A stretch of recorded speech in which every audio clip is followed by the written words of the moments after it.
रही बात साध्वी की, तो मैं साध्वी नहीं हूँ। मुझे जो साध्वी का टैग दिया गया है, टाइटल दिया गया है, ये मुझे लगता है कि अभी मुझे देना उचित नहीं है, क्योंकि मैं ना उस जर्नी पे हूँ। अभी मैंने ऐसा कुछ सोचा भी नहीं है, मेरे गुरुदेव की आज्ञा भी नहीं है, तो अभी कुछ भी नहीं है। जो साध्वी बनने के लिए एक कठोर तपस्या से व्यक्ति को गुजरना पड़ता है। एक नॉर्मल इंसान से साध्वी तक का जो सफ़र है ना, वो इतना ईजी नहीं है कि आपने सिर्फ नाम देने से कोई साध्वी बन जाए, ऐसा पॉसिबल बिल्कुल भी नहीं है। तो ना मेरा कोई संस्कार हुआ है, ना मैंने साध्वी के लिए कोई साधना की है, कोई तपस्या की है, ना दीक्षा ली है। तो अभी मेरी सिर्फ नॉर्मल एक गुरु दीक्षा हुई है, मंत्र दीक्षा हुई है, और मैं उसी को फॉलो कर रही हूँ। जब आप घर से निकले सब छोड़कर, यहाँ आपने कुछ सोचा होगा कि नहीं अब जो बाहरी दुनिया है या दिखावट है इसे त्यागना है, चूँकि आप फ्रीलांसर भी रह चुकी हैं, एज ए मॉडल भी काम कर चुकी हैं, और भी कई सारी चीज़ें आप कर चुकी होंगी। एकदम से ऐसा क्या ख्याल आया कि अब ये सब छोड़ के अब मुझे ये जो आडंबर की दुनिया है, ये सब त्याग करके मुझे इस तरफ आगे बढ़ना चाहिए? देखिए, ये चीज़ ना मैं लास्ट 5 सालों से मैं थोड़ा सा टर्न मार रही थी। उस लाइफ को साइड थोड़ा कर रही थी, इस लाइफ की तरफ टर्न थोड़ा कर रही थी। बट लास्ट 2 साल में आई थिंक लाइफ बहुत ज़्यादा डाइवर्ट हुई है। मैं बहुत ज़्यादा शिव की भक्ति में रम गई हूँ। फिर मुझे मेरे गुरुदेव का भी सानिध्य मिला, और उनके सानिध्य के साथ फिर मुझे लगता है कि मैं और ज़्यादा, जो मेरे माइंड में क्वेश्चंस थे, जो एक होता है ना कि हम नॉर्मल पर्सन हैं, हम एक साधारण मनुष्य हैं, हमारे दिमाग में बहुत सारे सवाल रहते हैं, बहुत सारी चीज़ें हम जानना चाहते हैं, एक उत्सुकता रहती है। वो कहीं ना कहीं धीरे धीरे गुरुदेव ने मुझे बहुत सारी चीज़ें सिखाई है, समझाई है, मेरे सवालों को शांत किया है। तो जब आप धीरे धीरे चीज़ों के बारे में जानने लगते हैं, उनकी थोड़ी गहराई में थोड़ा सा उतरने लगते हैं, तो आप उसमें उतना इन्वॉल्व फील करते हैं। बहुत कम उम्र में ये सारी बाहरी जो चीज़ें हैं, दुनिया है, इसे त्याग देना, इस तरफ चल पड़ना, ये जो आप शुरू कर रही हैं, जिस तरफ आगे बढ़ रही हैं, ये कहीं ना कहीं आज के युवा के लिए भी बहुत सारे मैसेज देगा। आखिर आप क्या मैसेज देना चाहेंगी अपनी तरफ से? देखिए, मुझे लगता है मेरा, जब मैं सोशल मीडिया पे लास्ट 2 साल में वीडियोस बना रही थी, और मैं मोस्टली धर्म से जुड़ने के लिए, उसके बारे में बताने के लिए, अपनी संस्कृति के बारे में बताने के लिए मैं लोगों को बहुत ज़्यादा प्रेरित कर रही थी।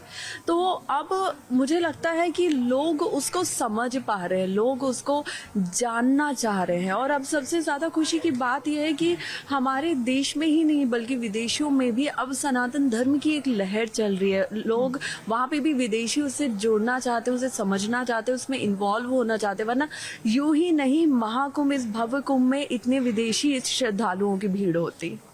आपने कई बार देखा होगा, इस राह पे चलते हैं तो अड़चनें काफ़ी सारी आती हैं। ज़रूरी नहीं है कि घर परिवार वाले हमारे सपोर्ट में खड़े हों, हमारे दोस्त हमारे सपोर्ट में खड़े हों।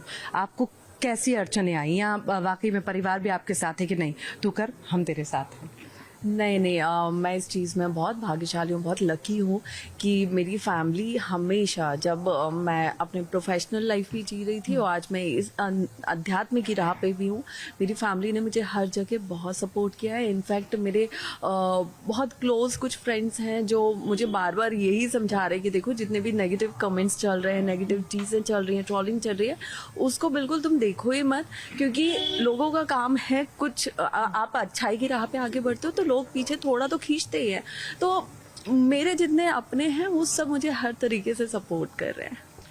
घर परिवार आपका भोपाल में ही है? हाँ जी। झांसी में भी आप रही, भोपाल से कैसा आपका जुड़ाव है? भोपाल जाती रहती होंगी, कैसा लगता है? और भोपाल से जोड़ करके बाकी सारी चीज़ें देखें, वहाँ के लोगों के लिए कोई मैसेज?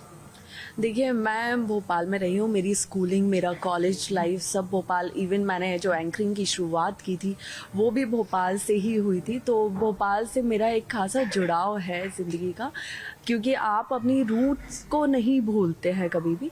तो मेरी फैमिली अभी भी भोपाल में रहती है, एंड लाइक वहाँ अभी मैं जाती हूँ, लेकिन अभी मैं फ्रीक्वेंटली नहीं जा पाती हूँ। मैं 3-4-5 महीने में 1-2 दिन के लिए जा पाती हूँ, वो भी जब मुझे कोई काम होता है तब जाना होता है।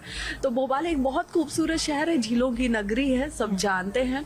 वहाँ के लोग भी बहुत प्यारे हैं और वहाँ के लोग भी अब मुझे बहुत सपोर्ट कर रहे हैं, बहुत ज़्यादा वहाँ से भी सपोर्ट आ रहे हैं, वीडियोज़ आ रहे हैं, बहुत सारी चीज़ें हो रही है। तो वहाँ के लोगों से जुड़ाव तो है। कोई नाम चर्चा में आता है तो सवाल भी बहुत सारे खड़े होते हैं। तो सवाल यहाँ पर ये भी है कि कई बार ये भी सवाल आते हैं, जैसे ट्रोलिंग की भी आपने बात कही, कुछ नेगेटिव भी आएंगे, पॉजिटिव भी आएंगे। ये भी है कि लाइमलाइट में आने के लिए सिर्फ ये है या वाकई में आप इस राह पर और आगे बढ़ना चाहती हैं?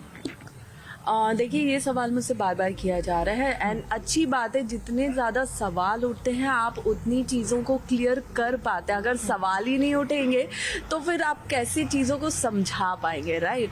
तो लाइक मैंने जो अभी मैं निश्चय लेके आई थी, और ये निश्चय मैं पहले ही ले चुकी थी 1-1.5 साल पहले, कि मुझे सनातन धर्म के लिए काम करना है, मुझे सनातन संस्कृति के लिए काम करना है और मुझे ज़्यादा से ज़्यादा समाज में हमारे धर्म और संस्कृति के लिए जागरूकता फैलानी है, युवाओं को इससे जोड़ना है। मुझे लगता है अगर मैं 5% की आबादी को भी, मैं 5% की बात कर रही हूँ कि 5% आबादी को भी मैं थोड़ा सा कहीं ना कहीं जागरूक कर पाई ना, तो मैं अपने जीवन को कृतार्थ मानूंगी कि हाँ, मैंने कुछ तो किया अपने धर्म के लिए। पाठ पूजा, सनातन में बहुत ज़्यादा बिलीव होना, ये सारी चीज़ें, यहाँ साध्वी बनना या उस राह पर चलना, ये इसके साथ साथ क्या ये भी ठीक है? सवाल जो उठ रहे हैं कि हम तैयार हों, हम अच्छे से रहें, हम मेकअप करें, ये सारी चीज़ें, इस पर भी सवाल उठ रहे हैं, इस पर आप क्या कहेंगी? देखिए, अगर मैं अपने धर्म की संस्कृति की बात करूँ ना, तो हमारे धर्म में, हमारी संस्कृति में, एस्ट्रोलॉजी में ये कहा गया है कि एक नारी जो होती है ना, एक जो महिला होती है, एक जो लड़की होती है, उसे हमारे समाज में हमेशा, हमारे धर्म में ना, देवी की तरह पूजते हैं, है ना। और ये बोला जाता है, ये माना जाता है कि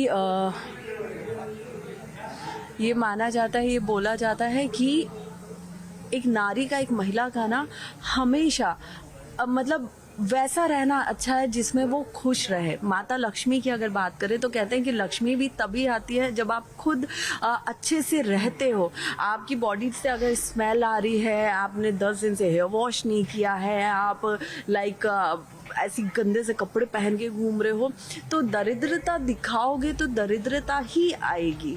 तो ये चीज़ हमारे वेद शास्त्रों में भी माना गया है। तो मेरे अगर काजल लगाने से, मेरे जो पावर वाले आईसाइट के लेंस है वो लगाने से और लिप बाम लगाने से अगर लोगों को लगता है मैं बहुत मेकअप कर रही हूँ, तो मैं उसके लिए क्या बोलूँ। पावर साइट के लिए आपने ये लेंसेज लगाए रखे हैं? मुझे चश्मा लगा हुआ है, मेरा पावर बहुत ज़्यादा है, जिसका इस साल आई थिंक सर्जरी होने वाली है, बिकॉज अभी तक मेरा पावर कांस्टेंट नहीं हो रहा था, इसलिए मेरी सर्जरी नहीं हो सकती थी।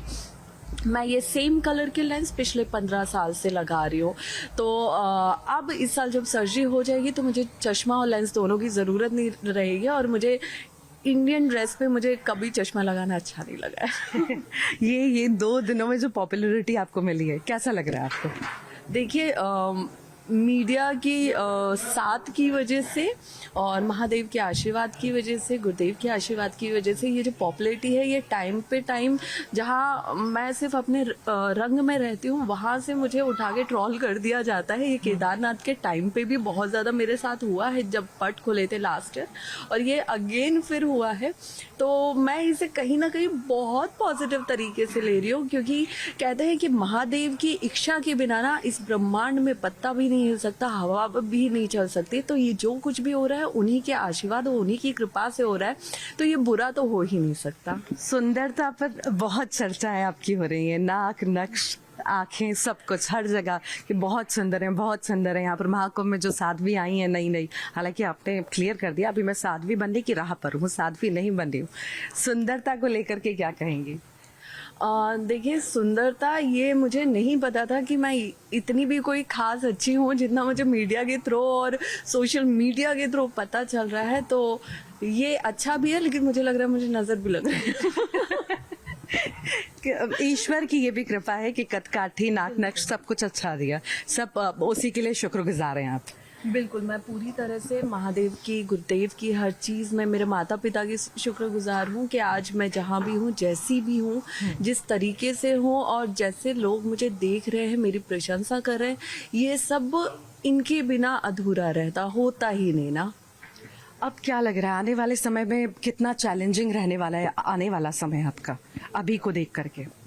देखिए, आने वाला समय मुझे नहीं पता कैसा होगा, कोई भी नहीं जान सकता कि आने वाले वक्त में क्या होगा और क्या नहीं होगा, लेकिन हाँ, जो भी होगा मैं पूरी कोशिश करूंगी कि महादेव के आशीर्वाद से और गुरुदेव के सानिध्य में मैं अपनी नेगेटिव कंडीशन को भी, नेगेटिव सिचुएशन को भी पॉजिटिव में बदल पाऊं।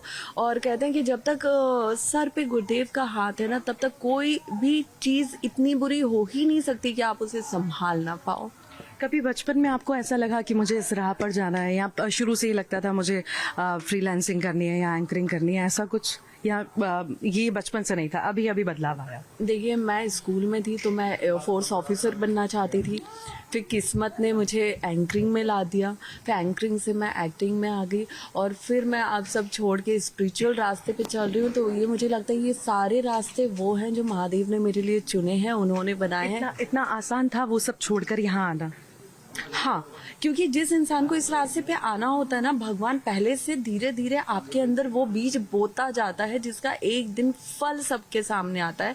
तो महादेव मेरे अंदर धीरे धीरे वो चेंजेस ला रहे थे, जिसकी वजह से मैं उस समाज से, उस सर्कल से कट ऑफ धीरे धीरे हो रही थी और मैं इस साइड टर्न हो रही थी। अब वो मैं पूरी तरह टर्न हो चुकी हूँ, तो मुझे लगता है कि अब वो ज्यादा दिख रहा है।